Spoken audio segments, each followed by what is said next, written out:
Okay, welcome everyone to our webinar today, GSA in Focus, Requirements, Considerations, and Power. My name is Leela Salim and I'm with Fedmine.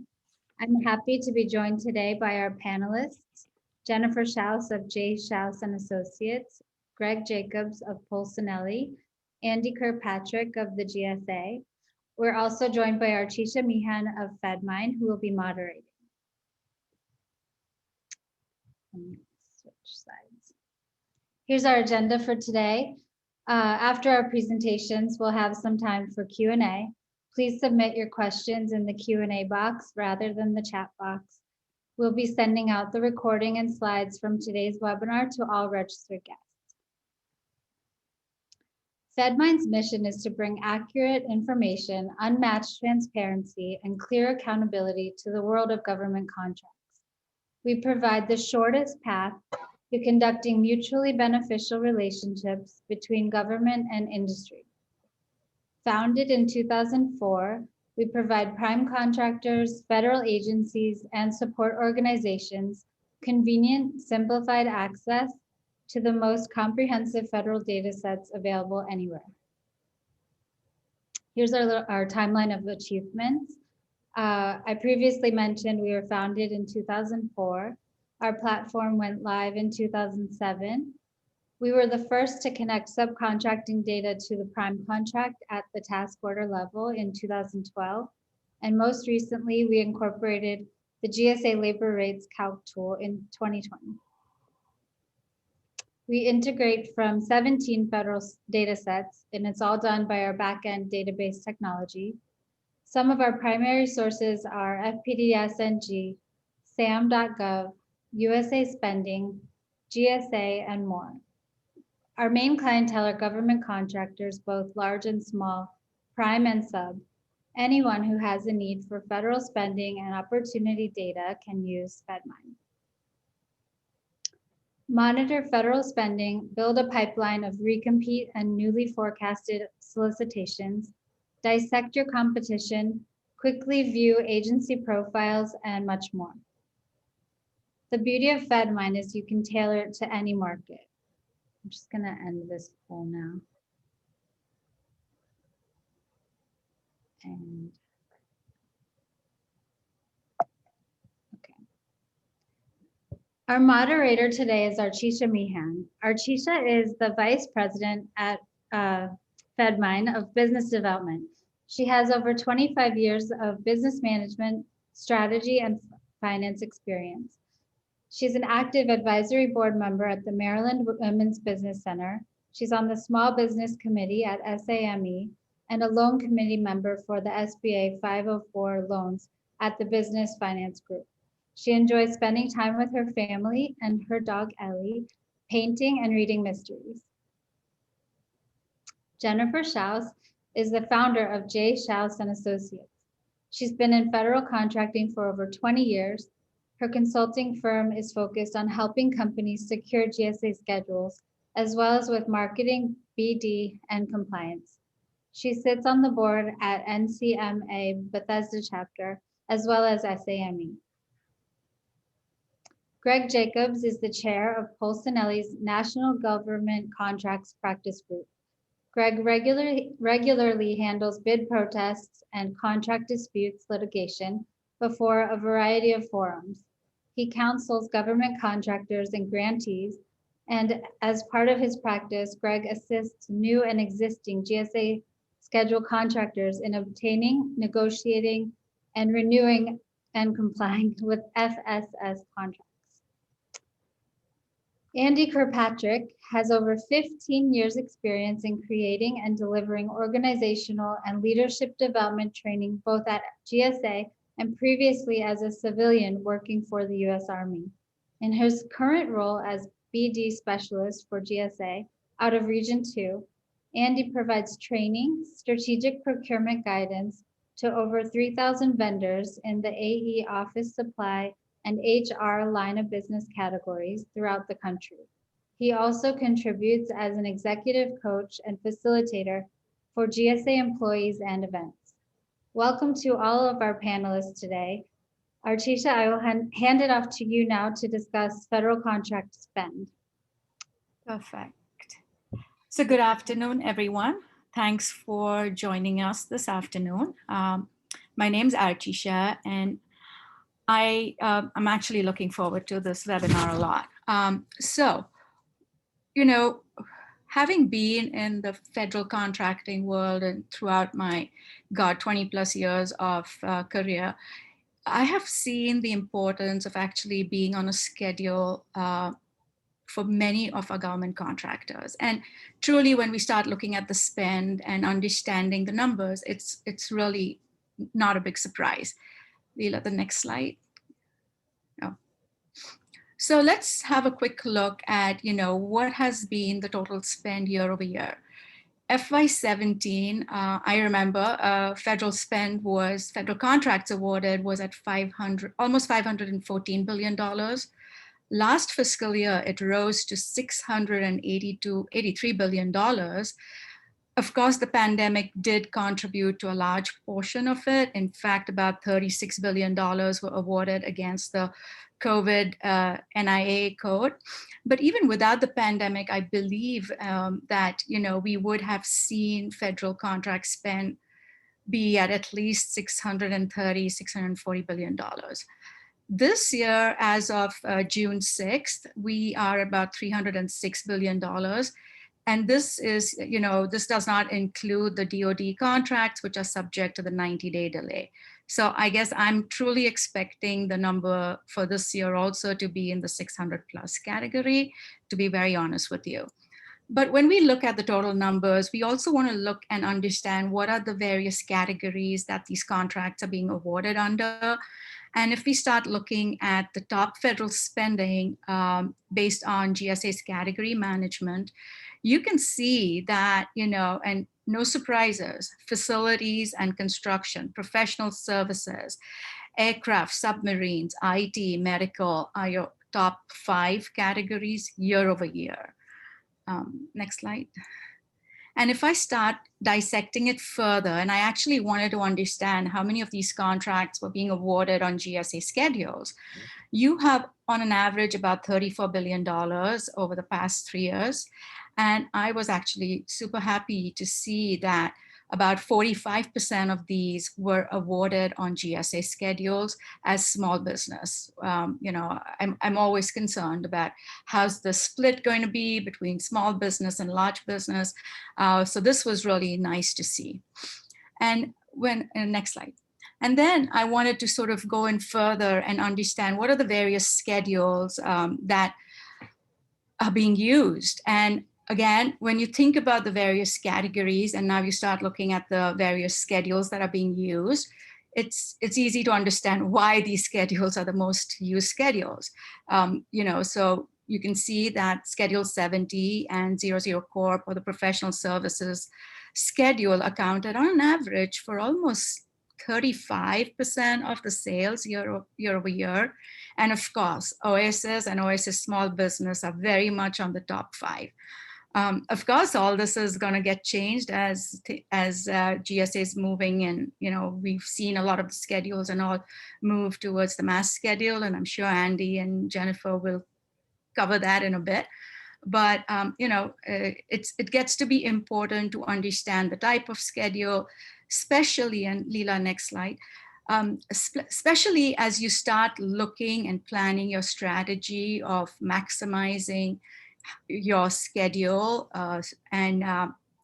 So we do something that's called expiring contracts, and our clients actually use our expiring contract search to understand what contracts could be expiring. And of course, you could filter it by agencies and keywords, but this is just a quick look. On Schedule 70, we have more than $10 billion of contracts that are expiring in the next 12 months.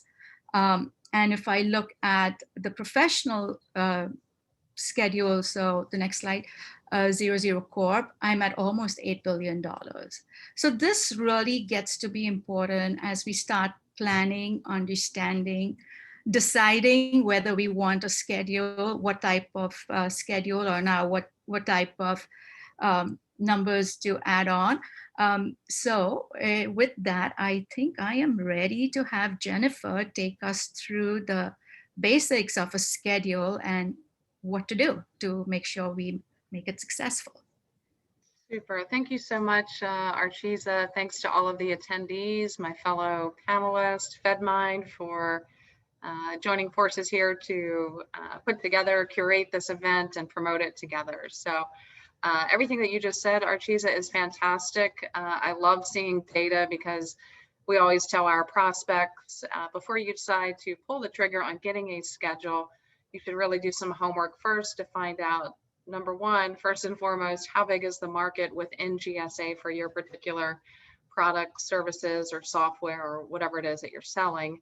Are there opportunities that are coming up? Are you talking to potential prospects that have indicated that they want to purchase from you, but more specifically that they want to purchase from you through the schedule?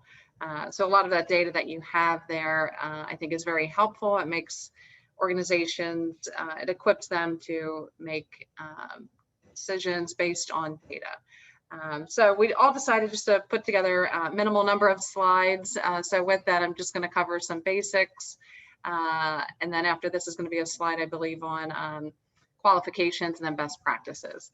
So for anyone that's new to government contracting or kind of scratching their head about GSA schedules, first and foremost, it is absolutely not required. It's simply a marketing tool. It's a ticket to the dance, but you're still going to need to find a dance partner. And that's where Fedmine can come into play and help you. Just like you see opportunities on what was FPDS and then became Beta SAM and now is SAM.gov, GSA is similar to that in the sense that you're still going to see opportunities on there. And the reason for getting the schedule is to limit or somehow box out some of your competition. But these opportunities, I'll put an asterisk next to this, are still going to be what I'll call worked and wired, meaning that these opportunities have pretty much been worked by a sales rep from whatever company, and they've been written into the specs, just like you see the opportunities on SAM.gov. The only catch here is that these are GSA schedule opportunities. So just a smaller pool of competition. The main focus of the schedule, in addition, there's a lot of focuses and a lot of requirements, but the main focus is really that GSA is honing in on your lowest prices. And so your GSA rates are a not to exceed rate or a price ceiling. Once you're awarded a schedule, whatever your rate is for your widget or your hourly rate, again, is a not to exceed rate. So when you start bidding for contracts through the schedule, you'll typically bid lower than your GSA rates. And your GSA rates have been derived from disclosing who your lowest price customers are, as well as looking at other competitors on the GSA schedule. So again, use the Fedmine system. It sounds like you guys have the calc tool built in so that professional services companies can quickly determine what average rates are for services. On the more, we'll say, plus side, the schedule can be, we'll say, somewhat of a status symbol. It shows that you're a serious contender in federal marketing. It also opens up some doors into state and local, as well as the UN, Red Cross, World Bank, IMF, IFC, a lot of these quasi-government entities. So if you're also selling into those markets, the GSA schedule can serve you well. It also makes it easier for the folks on the government side who are overworked and overwhelmed to make the paperwork process and the vetting process easier because you've been vetted up front here by GSA. And also here on the basics, there is no longer a Schedule 70 or professional services or MOBIS or AIMS. All of these schedules were, I'll call them kind of micro schedules under the GSA umbrella. Everything has now been consolidated into one multiple award schedule. So now everybody is more or less on the schedule, and then your differentiator are going to be the special item numbers. So for example, in the past, Schedule 70, the special item number 132-51 was for IT professional services. So that Schedule 70 is now part of this, the GSA schedule. and that special item number is now 54151S. And then some of the special item numbers correspond to NAICS codes, but this consolidation makes it easier for the vendors to get onto the schedule, and also on the other side, on the government side, for them to review proposals and kind of process some of this paperwork. If anyone's looking for any FAR references, the Federal Acquisition Regulation, you can find some information under FAR Part 38 and 8.4. And I also want to say, I think FAR Part 52, which maybe I left off the slide. On our website, we've covered every part of the FAR in a complimentary webinar series. So you can go there and listen to those webinars and get the slides. And speaking of slides, we can move to the next one, please. Okay, so some qualifications again for folks that are a little bit more green to GSA schedules. Just because you meet the requirements doesn't mean that that should be a green light for you to go ahead and get onto the schedule. You should really have a good understanding of government contracting. You should have a pipeline full of opportunities that again are specific to your company, as well as prospects that want to purchase and have the propensity to purchase from you through the schedule. You want to make sure you've read the solicitation. It does go through updates, which are called refresh numbers. GSA, I believe, is now in refresh number 6. So that solicitation has then incorporated 6 new changes since it came into inception. You want to make sure that you are responding to the correct refresh number and that you are talking through all the hoops that they want you to related to that. You're going to need to have past performance and experience. There are some exceptions within Schedule 70 if you do not meet the 2 years of having financial statements and business experience. So again, that's why you really want to read the solicitation. You'll need copies of invoices, quote sheets, customer references, copies of your contract. So if you're doing any sort of cleared work, this could be a hindrance. You're also going to need to produce financial statements. They do not need to be audited, but balance sheet and income statement for at least the last 2 years, plus a year to date based on whenever GSA gets your proposal. There is some writing involved, as there isn't any proposal, so you'll need to write some narratives covering your quality control process, HR plan, corporate narrative, and the list goes on. These are all things that we help customers with. As well as ensuring that this is a good fit and a good idea for your business. And we can move to the next slide here. Best practices. The worst case scenario is when we get a phone call or an email from somebody that says, hey, we've got a GSA schedule. You know, maybe they did it themselves or worked with an attorney or an accountant or somebody else. And now they're saying, hey, can you help us market it? Well, you really should have done that marketing up front. So doing your homework in advance, using data tools like Fedmine to really create a list of prospects for your pipeline. And I've said that 100 times, so I'm not going to repeat myself, but you also want to do some homework on pricing to make sure that GSA is not going to negotiate you down to a rate that's going to be a liability for your company and that you won't be profitable with. Again, keeping in mind that your rates are a not to exceed rate. Second bullet here, again, I said that enough, so that should be a pretty clear point. And, make this a business case, make it based on data and very specific, don't go after, 6 different departments or agencies. Be very specific about what you do, what you offer, and who it's geared for. Getting the schedule and having the build it and they will come is really not a strategy. It's a prayer, it's a hope. So be specific. This market is so unique that there is so much data that's out there. So use it to fuel and create your strategy. The calc tool that's listed here, as well as GSA Advantage, are great for doing competitive analysis. Fedmine puts that all together for you in a really nice package that's easy to use. So instead of going to all these disparate databases, you can go to Fedmine and get some answers there. You also want to make sure you've got a human sales rep that understands not only the government, GSA schedules, and your solution. Hopefully you can find that in one person, whether it's a full-time employee or a consultant. So those are my thoughts on best practices. We get into more details when we talk about, making sure you've got the GSA logo on the back of your business card and your auto signature on your website, that it's pointing to your GSA price list and so forth. But for today's purposes, we try to keep it kind of short and simple. And I think I finish here and hand off to Greg. Thank you very much, Jennifer, and thank you very much to Fedmine for the invitation to speak today. As covered in the beginning, I'm an attorney with the Polsinelli law firm. I specialize in government contracts, and within that, do quite a bit of work with companies of all sizes that have GSA schedule contracts or are thinking about getting GSA schedule contracts.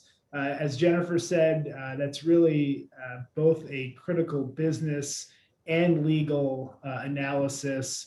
Sometimes companies will do one without the other, but you'll want to make sure, in addition to having a clear business strategy, as Jennifer laid out, that you also understand all of the compliance requirements that come with being a government contractor, and particularly the schedule contracts. I'm going to touch on a couple of those today.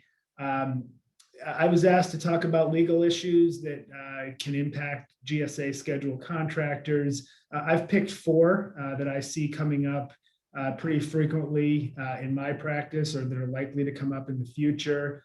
Two of them relate specifically, the last two relate specifically to GSA schedule contracts. The first two are more universal, but I think are hot topics that we're getting asked about quite a bit from clients. So I thought they were worth mentioning here. Next slide, please. So I'm going to start with one of the big changes of the last 6 or 8 months, and those are the revisions to the Mentor-Protégé program. This is really important for any small businesses or 8A businesses that are thinking about or have a current mentor-protege relationship, or large businesses that are interested in pursuing that kind of a relationship. Just as a little background before we get to the changes, the general rule is that a small business could potentially be affiliated with another business, potentially a larger business, if the larger business is providing certain kinds of assistance to the small business. And if the small business is affiliated with a larger business, it will no longer qualify for the very favorable small business set-aside programs that are out there.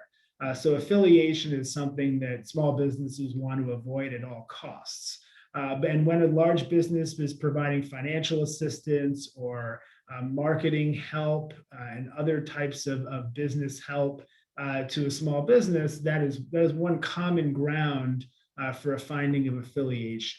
What the Mentor-Protégé program does is it incentivizes certain types of large business, small business relationships by laying out a very specific set of rules and an agreement format under which you can have a mentor-protege relationship where the large business can really provide services and financial assistance and other things that are of benefit to the small business to help the small business grow. The two companies can also team together under joint venture relationships to pursue opportunities that would normally not be available to the large business.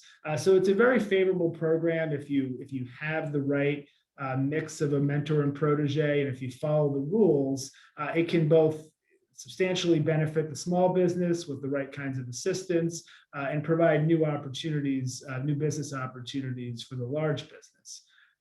Previously, there were actually two separate mentor-protege programs, one being under the 8A program and the other being under the all small business or the other small business programs.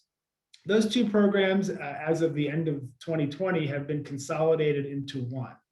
And it's all under the all small mentor-protege program. So essentially, the 8A mentor-protege program has been folded into the general SBA mentor-protege program. So it's important to know that, certainly if you are an 8A contractor or if you're a mentor to an 8A contractor, it's important to understand how those regulations have combined and how they are, how the 8A program has essentially ported over to the SBA. That does involve some substantive changes. Most of those are considered to be to the benefit of the mentor-proteges. So for example, there's no longer a 3-year time limit that requires renewal under the Mentor-Protégé program. Now those relationships can last up to 6 years. And a couple other sort of substantive items to note, including that for joint ventures under 8A awards, those previously had to be approved, pre-approved by SBA for both sole source and competitive awards. That rule has changed. You still need SBA prior approval for a joint venture going after a sole source 8A award, but for competitive 8A awards, you no longer need that prior approval. There's also been a change to the number of contracts that a joint venture is eligible to receive. It used to be 3 contracts in 2 years. The 3 contracts piece has been taken away. So now it's an unlimited number of contracts within 2 years. So just to flag the consolidation for you, and to note that if you are involved or thinking of getting involved in a Mentor-Protégé program, it's worth tracking the specific changes that have taken place at the end of 2020. Next slide, please. This next one is the National Defense Authorization Act, Section 889 compliance issue. This is something that is likely familiar to a number of existing contractors, but those who have not had this come on their radar screen yet really do need to know about it. And those who are thinking about getting into contracting also have to be aware. There was a big flurry of activity around this last fall when the second part of it, which I'll talk about in a moment, went into effect. But we're still getting questions as outside lawyers all the time from clients that are just now sort of recognizing what the restrictions are under these rules or have new issues coming up. So just to summarize, there are 2 parts to Section 889. The rule itself is targeted at keeping products and services from specific named Chinese companies out of the supply chain for U.S. government contracts. Those specific named companies are 2 technology companies that are fairly large, actually very large, and somewhat universal particularly within China, but also within Asia more broadly. And those are Huawei and ZTE. If you follow sort of national security news, the U.S. government has had quite a bit of concern about those 2 companies and the potential influence that the Chinese government has over them, whether they're being used for espionage purposes, et cetera. So Huawei and ZTE, and then 3 named companies, you can see the names on the slides, that are involved in security camera products and services. So this is a rule that's aimed specifically at those companies. The Part A is pretty straightforward, and it prohibits selling telecommunication or video surveillance equipment that includes the products or services of those named companies as a substantial or essential component to the U.S. government. There's some definitions around what is or is not a substantial or essential component, but suffice to say that the definition of that is very broad. So if you're selling a product to the U.S. government or providing services, and you're incorporating a product or service, or certainly reselling a product or service by any of the named companies, there's a very good chance you would be violating that Part A. So that's something that starting back in August 2019, particularly products companies had to pay attention to and make sure that their supply chain was free of those products. The more complicated and difficult aspect of this is the Part B, which is known as the use prohibition. And that prohibits prime government contractors. So it only applies at the prime level from using any of the telecommunications equipment or services from those 5 companies as a substantial or essential component of any system. And again, the definition of substantial or essential component is very broad.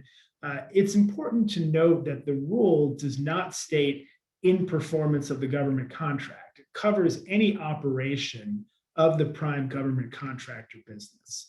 So a few notes about this. The first is, as I said, it only applies at the prime contractor level. If you're a subcontractor only, then the use prohibition doesn't apply to you. It also only applies to the entity itself. So if you have, for example, a U.S. company that has an Asian affiliate, a sister company, for example, or a subsidiary that's a separate legal entity, the prohibition and the Asian affiliate was not itself a prime government contractor. This use prohibition would not apply to the affiliated company. It only applies to the actual corporate entities. But it's something that has very broad application that a number of contractors have struggled with how to implement and how to ensure that their supply chains are free, not just their supply chains, but their corporate operations are free from this equipment. The rule requires a contractor to make a reasonable inquiry, and that has luckily been defined as stating reviewing the information that the company has on hand. It does not require, for example, an internal or a third-party audit to review all of your, for example, IT networking equipment. And so, there is, it's not that you have to tear apart all of your networking equipment or have a third party come in to verify. But if the information about the origin and the manufacturing of those products is reasonably available to the company, it is required to check that. And if they're not free of those 5 companies, they do need to make a disclosure in connection with their contracts. DoD currently has a 2-year waiver. Actually, part of that's expired now, probably another 18 months or so. Waiver on the enforcement of that. The civilian agencies do not. So it is something that contractors are wrestling with now. Next slide, please. Moving to specifically legal issues related to GSA schedule contracts. This is one of the most important legal changes, probably the most important legal changes to the schedule contract within the last 5 years. And it's the gradual phasing out of the price reductions clause and phasing in of transactional data reporting. This is something that is generally a positive development for a lot of schedule contractors. For those who are current contractors and were so, at least prior to 2017, the price reductions clause was often the bane of contractors' existence. It required, at the contract formation stage, substantial pricing disclosures in the form of the commercial sales practices form where contractors had to disclose all of their best commercial prices, their discounting and rebating programs, very much under the threat that if they failed to do so in a current, accurate, and complete way, they could face substantial penalties down the line. So it was sort of a nerve-wracking experience for contractors to make sure that they made all the necessary upfront disclosures. After that point, the parties would negotiate a tracking customer, sometimes called a basis of award customer or a most favored customer. And whenever that customer got a better price or a special discount or rebate program, the same had to be passed on to the government. It was very difficult to administer and to track. And a lot of companies, even very sophisticated companies, would get it wrong and incur substantial penalties. So there was quite a bit of complaining about it, but the difficult part had been finding an adequate replacement that would allow the government to continue to ensure that it was getting the best possible pricing without this price reductions clause mechanism that was tied to the contractor's commercial price. So starting in 2017, GSA began a pilot program for what's called transactional data reporting. And rather than comparing the commercial price, the government price against the basis of award commercial price, what transactional data reporting requires is that contractors report all of their government-wide sales price, and that those government-wide sales prices would give GSA the information that it needed to reach better deals with its schedule contractors. That type of information was a good enough substitute for the price reductions clause and would also reduce the burden on contractors. That has been slowly, the use of the TDR has been slowly increased over time. There are a number of schedules now where TDR is something that contractors are able to opt into. It's not always mandatory, but it's something where as of April 2021, GSA has announced its plans to continue to expand the use of TDR. There's been some pushback. There was an OIG report stating that TDR doesn't necessarily give GSA all of the information that it needs to reach its best business deals, but nonetheless, the agency appears to be committed to it and to continue to expand its use. If you're currently under a price reductions clause contract, I urge you to find out whether your schedule is, whether your contract is eligible for TDR, and consider whether that's a better option for you. Next slide, please. Finally, I want to flag an issue that's potentially coming down the pike and could have substantial implications for schedule contracting, and particularly the negotiation of schedule contracts. The general government contracts rule, as stated in the FAR, is that price must be an evaluation factor whenever a federal agency is awarding a contract.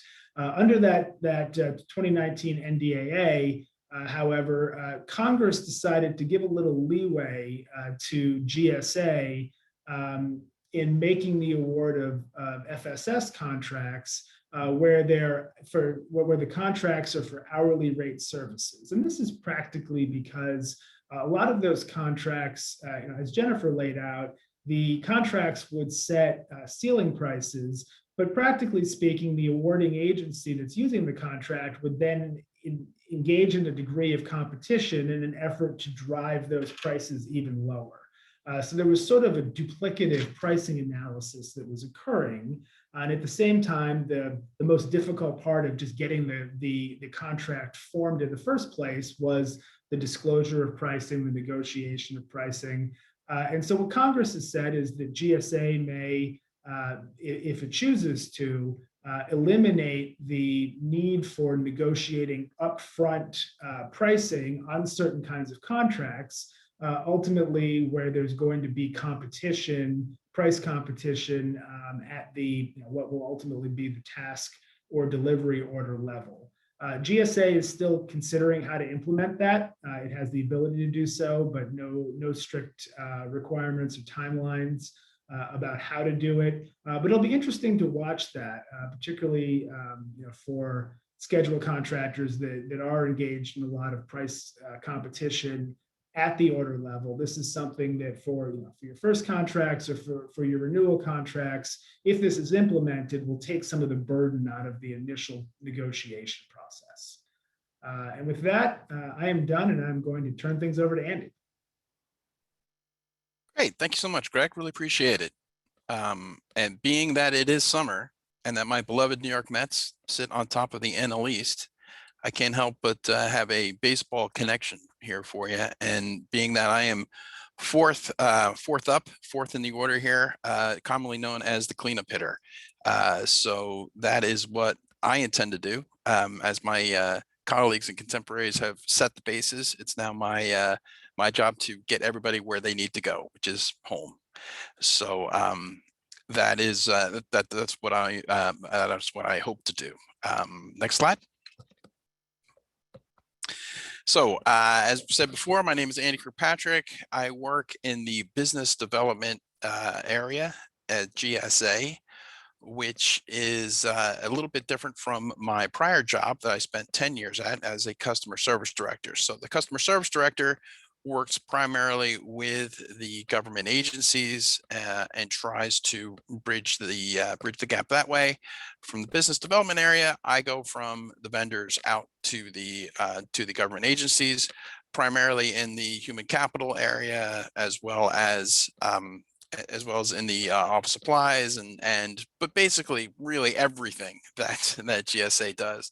As I commonly say, I am a generalist in a company full of specialists. So at GSA, with all the goods and services and products that we promote and try to make available to folks.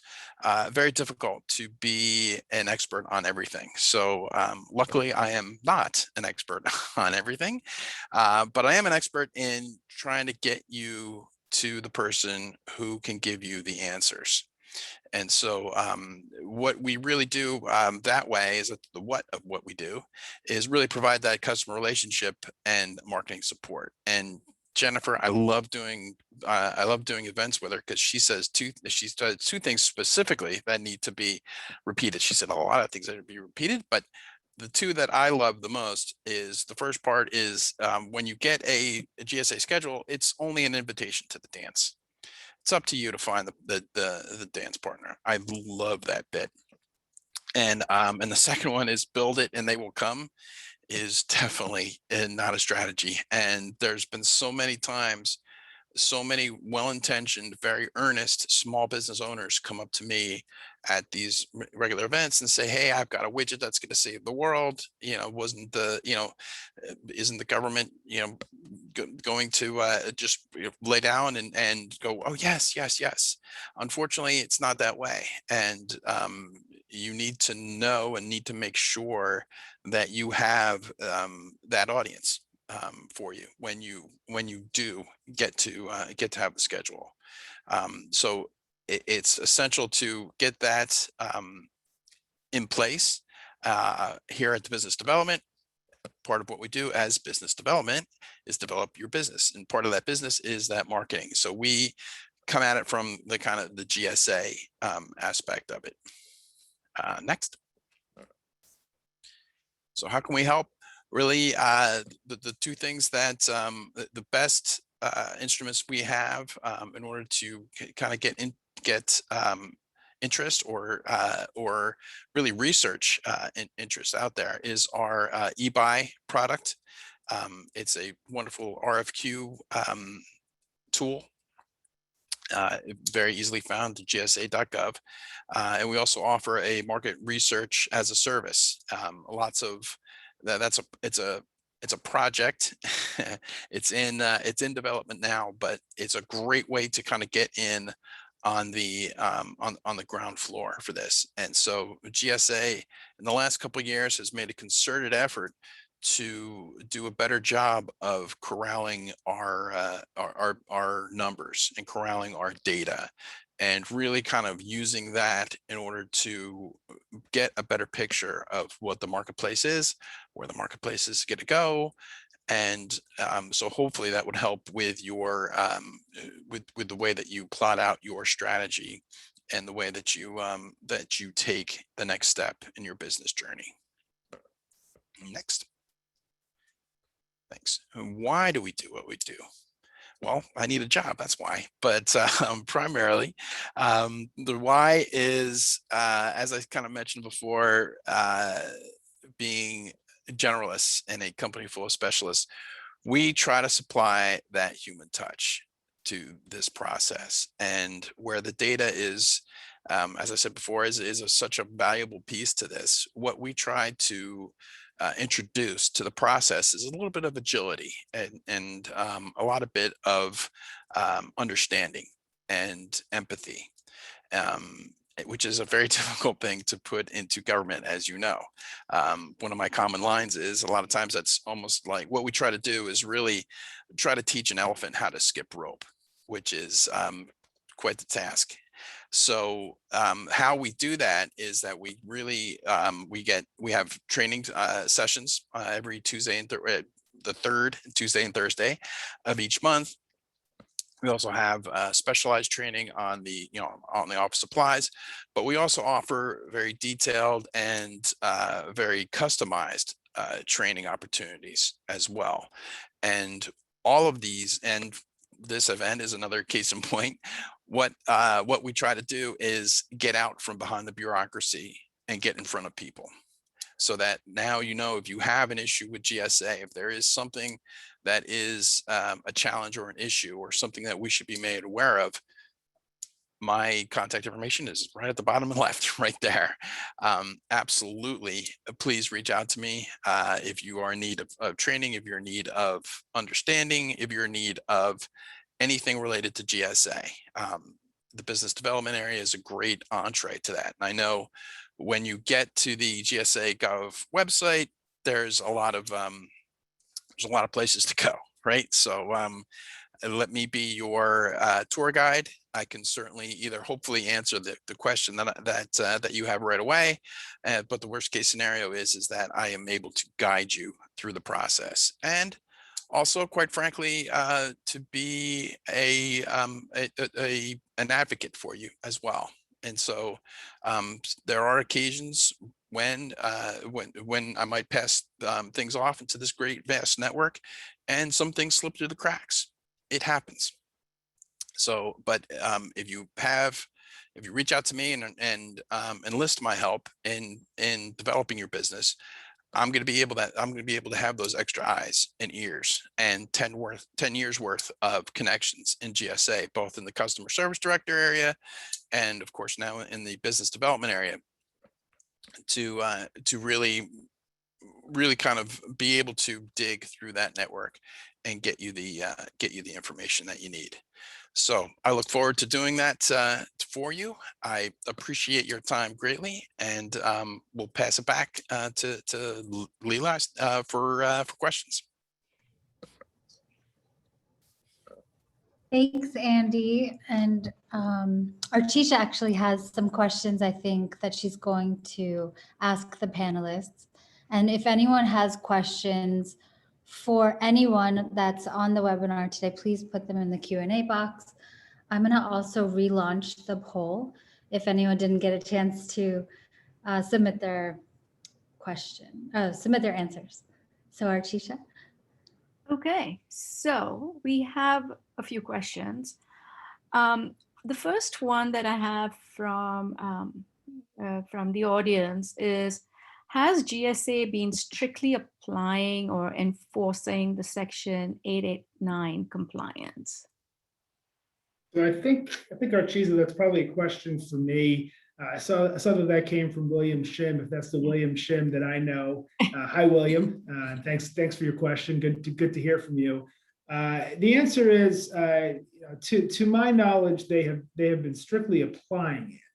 And that means that it's appearing in solicitations, contractors that have to disclose the presence or the use of the covered telecommunications equipment under the rule have been required to do that. I'm not yet aware of any enforcement actions related to Section 889, nor am I aware of Section 889 compliance yet being an issue in any, for example, bid protests that have come up. I'm not aware of a case where any contractor has been excluded for not being in compliance and has protested. I think it's a little early for that. I think we will see that. I wouldn't be surprised if we started to see that before the end of this year. So yes, applying, not yet enforcing.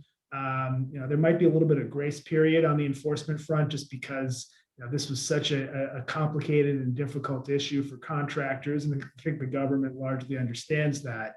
But the enforcement piece is coming, and we will start to see this as a legal issue in a variety of contexts. Yeah, I'd love to chime in too, Greg, as well. And yeah, absolutely, it's been a point, and Greg's spot on, absolutely. But I will say that it has been a point of emphasis in training and a lot of the messages that is out there. And Greg is also correct. The enforcement part is coming. And so I am aware of some that are on the way. So it is happening. And as a follow-up to the 889 conversation, do these 889 rules impact companies with bring your own device policies? Yeah, that's a great question, and it's one that it's come up for us quite a bit since last August. We get other questions about whether the smart refrigerator, whether they need to verify that the smart refrigerator in their break room or the smart TV in the lounge of the company doesn't include any ZTE or Huawei components. So this really does, when you start to think about the potential reach of the rule, it really does extend very far. I would say with regard to smartphones, smart devices, that everything we know so far says that it could very well extend to bring your own devices. So if you have company employees who are, I mean, what the most common scenario that we get asked about are Huawei phones, much less so in the US, unless you have people who are visiting or who are natives of Asian countries, but much more so in Asia. Huawei phones are very prevalent. And so if you have Asia sales reps or Asia employees who have Huawei phones that are their personal phones, that are employees of the US prime government contractor, our advice has been to instruct them to stop using those phones for business purposes. They can continue to use them for their personal purposes, but as far as business goes, that does seem like it would be a violation of this rule to use a phone made by Huawei. And that's something that, hopefully the government will clarify that point, and we'll give some more guidance to contractors on common sort of consumer type products that might be in use. But as of now, I think that's the best guidance is to also monitor employees' device use, including their own personal devices. Got it. Okay. We have another question. Is GSA moving in the same direction as DoD for CMMC? And if yes, when will auditors be available? I don't know, Andrew. Andy, do you have any insight on that one? Yeah, I was thinking that was me, but wanted to make sure that nobody else had an opinion on it. We are absolutely. That's been dealing with a lot of training on that. So yes, it is coming. When will the auditors be available? Great question. Do me a favor, send me an email. I can research that and get back to you. Andrew.Kirkpatrick@gsa.gov. Thank you. I think, Jennifer, this might be for you. Why do more than half of the GSA vendors have zero sales through the GSA schedule, and what can be done to help them? Sure. So yeah, there's about 18 to 20,000 roughly companies that hold a GSA schedule, and I think the number is about 60%, so 60, more than half have zero sales next to their name, which means that they're then in jeopardy of losing their schedule because GSA requires that you bring in at least $25,000 per year, specifically through your schedule. Now, the first year is a grace period. So when they take the snapshot of those companies and the 60% number is returned, perhaps these companies are in their first year and still kind of getting ramped up.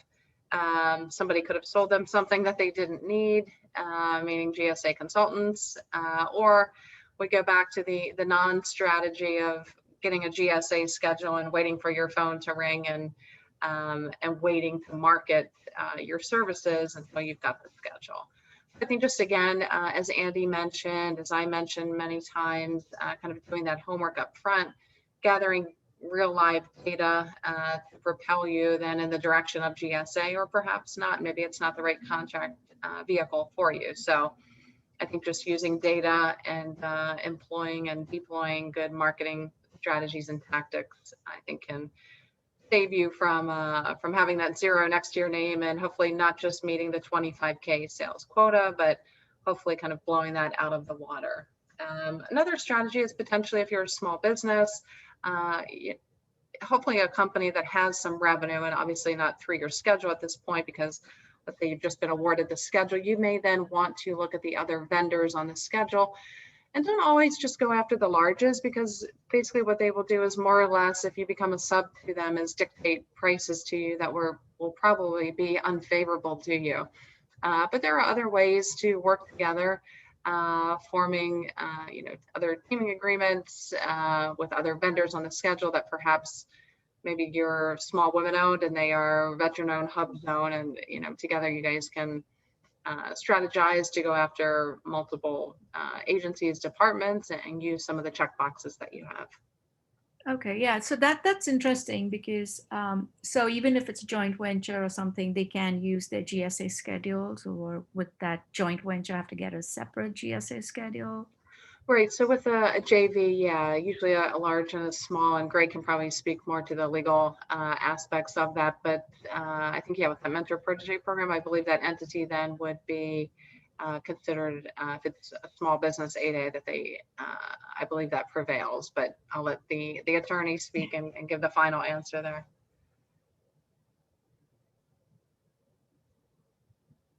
Jennifer, can you say that last part one more time?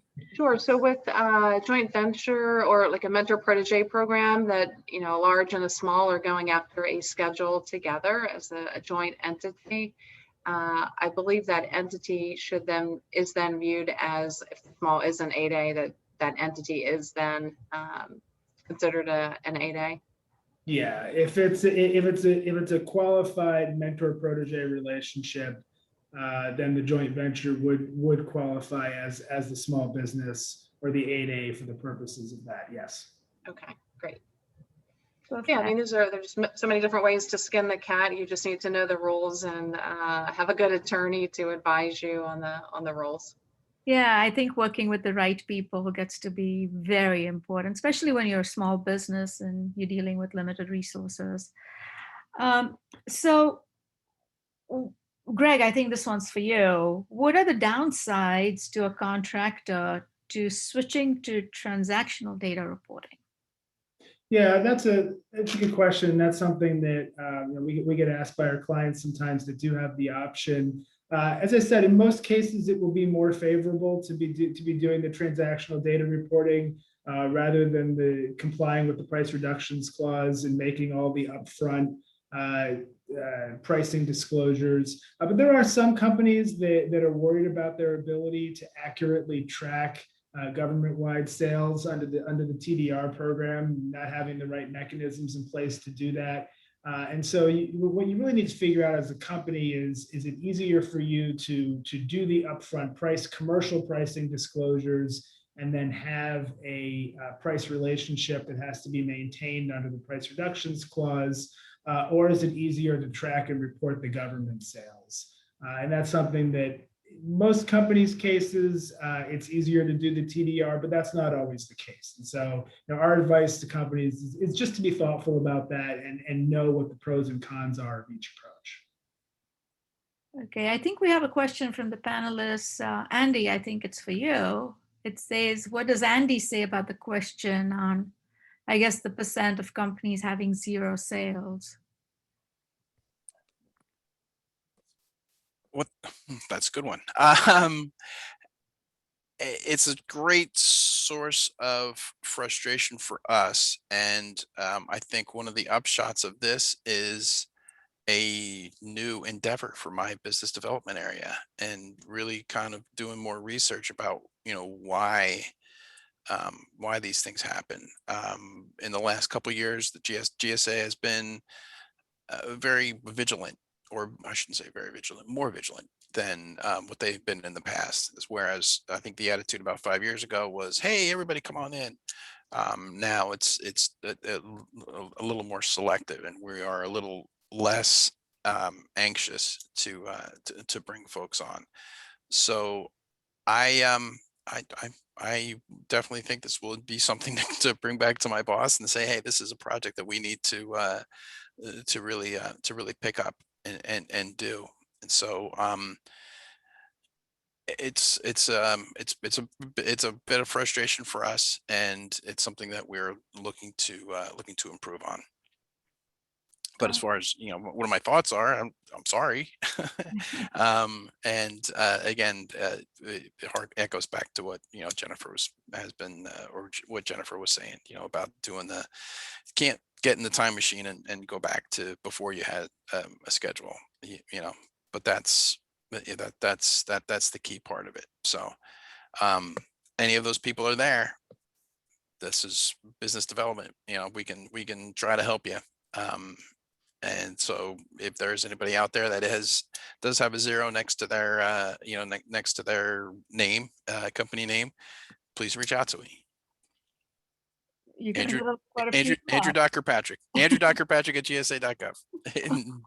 Yeah, Jennifer, I think you might have spoken about this a little bit, but as a subcontractor, is it easier to work with a company who's on the GSA schedule, or? You're on mute. Okay, so if you're a business and your goal is to subcontract or primarily subcontract, yes, you can certainly.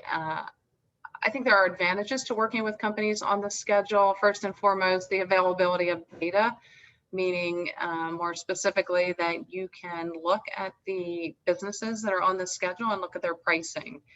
If your pricing is 10 times higher or 2 or 3 times higher than the companies on the schedule, then and you're not able to live with lower rates, then you can probably check a good chunk of companies off your list to partner with or be a subcontractor to. If you find some companies that are on there that have rates that are comparable to yours and maybe have a footprint in complementary agencies or departments, then yeah. So again, just going back to using the data, whether you're a sub or you want to go direct. And a lot of times companies think, oh, I'm new to government contracting, I think I'll just be a subcontractor. Well, a couple things to consider there. As I just mentioned, the pricing becomes an issue. Secondly, there are a lot of FAR flow down clauses that will impact your business, which will create or add to the cost of doing business with the government. So compliance and back office reporting. And you can also go direct. The government awards contracts to businesses, large, small, that do not have a GSA schedule, that are not 8A certified, that are able to respond to a solicitation, whether it's an RFI, an RFP, or what have you, that if you're qualified and you've got the right price and the right solution, you may not need the GSA schedule or any other certification or a prime contractor to shepherd you through the process. Yes. Another question, any comment on the upcoming Best in Class MAC program? No, is the short answer. Because and I'm being a little playful, but they haven't given us the full scoop on what all of it is going to entail. What I know of so far has been encouraging, but I don't have I should not comment until I have a full opinion on it. And I think I will take this as the last question. Does the buying agency pay GSA a fee more than the vendor paying the IFF fee? So the IFF fee stands for Industrial Funding Fee, and that is 0.75%. So when a vendor, a company is getting onto the schedule, whether you're providing products or services, you come up with a price, you establish a price that's negotiated with GSA, but that price then has 0.75% built into it. So let's say you're on the schedule, you're selling widgets for $100, and the Air Force comes to you and they want to buy this widget. They buy one widget, they're going to pay the $100. And that IFF fee is included in that $100. You take the $100 and then you will report and pay 0.75% of the $100 to GSA. So it's basically a wash, and you are collecting it and processing it and paying it to GSA, but ultimately the agency that's purchasing from you is paying for it. Hopefully that answers the question. So there's Yeah, no. but I think the question was whether there's an additional fee that the buying agency pays in addition to the IFF. I think the answer is no. I think the IFF is GSA's entire compensation as far as I know. And the only question for the contractor is whether whether the IFF eats into its price or whether it builds that in and essentially passes it on to the agency. Right. But unless there's something I'm not aware of, Andy, I don't think the agencies are paying any other usage fee to GSA. Nope, you guys, nope, you nailed it. Absolutely. So whatever negotiation happens between the two companies, that's one thing. But as far as GSA goes, that's the IFFs is the only one. Absolutely. Perfect. I don't have any questions. I don't see any other questions from the audience. So any last comments before we wrap this up? Oh, yeah, Leela wants to share the results, of course. I forgot about Yeah, here's our poll results. Can everyone see those? Can you see those, Archisha? Yeah. Yeah, cool. I've got it in part of my screen that I'm sharing. So it was about 50-50. Does your business have a GSA schedule? Yes, no, and then I don't know, it's 10%. So are you providing products, services, software, or a combination of those? Majority were services. Some are a combination. If you're providing services, what type are they? The winner there is IT services, followed by management consulting, and then other, and then AE services. So that's interesting. And then do you subscribe to a federal business intelligence platform like Fedmine? 38% were yes, and then 31% no. And 31% said, I don't know. So thank you for taking that poll. And thank you everyone so much for joining us for this awesome panelist discussion today. Thanks to all of our panelists and for Archisha for moderating. We will be sending out the recording of the webinar and the slides later on today. So be on the lookout for that, and we'll see you at the next webinar. Thank you so much. Have a great afternoon. Thank you all. Thanks, everybody. Everyone. Bye. Bye. Thanks. Bye.